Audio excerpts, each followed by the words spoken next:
What is infection transmission? 4 common diseases. Imagine catching a cold just by touching a doorknob or sharing a drink. Infection transmission is how germs spread from one person or place to another, causing illness. Infection transmission happens when germs like bacteria, viruses, fungi, or parasites leave their source, called a reservoir, and find their way into a new person. The germs leave through a portal of exit, such as respiratory droplets when someone coughs or sneezes, blood from a cut, or skin lesions. They then travel through a mode of transmission, which is how they move from one place to another. One common way germs spread is through direct contact. This includes touching someone who is infected, like hugging or kissing, or through sexual contact, which can pass on infections like HIV or syphilis. It also includes mother-to-child transmission during pregnancy or breastfeeding, which can spread infections like HIV or Zika virus. Animal bites are another example, which can transmit rabies. Droplet transmission happens when an infected person coughs or sneezes, releasing large droplets that can land in the nose, mouth, or eyes of someone nearby. Diseases like the flu or the common cold spread this way. These droplets usually travel less than 1 meter, so close contact is needed. Airborne transmission involves tiny particles called aerosols that stay suspended in the air for long periods.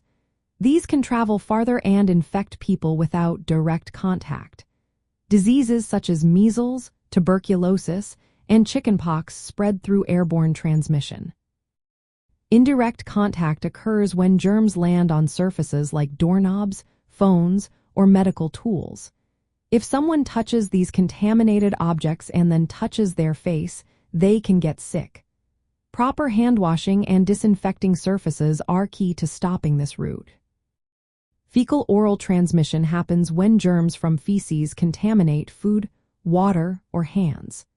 When someone ingests these contaminated items, they can develop gastrointestinal infections like hepatitis A or bacterial diarrhea caused by Salmonella or Shigella.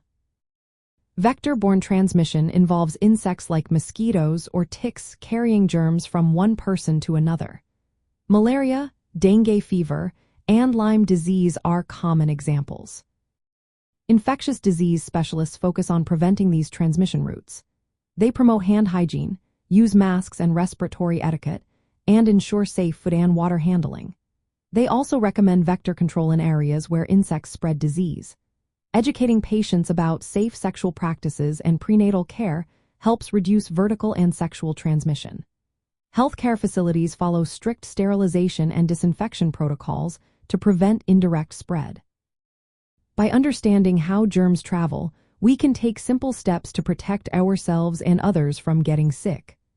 Small actions like washing hands, covering coughs, and cleaning surfaces make a big difference in stopping the spread of common infections.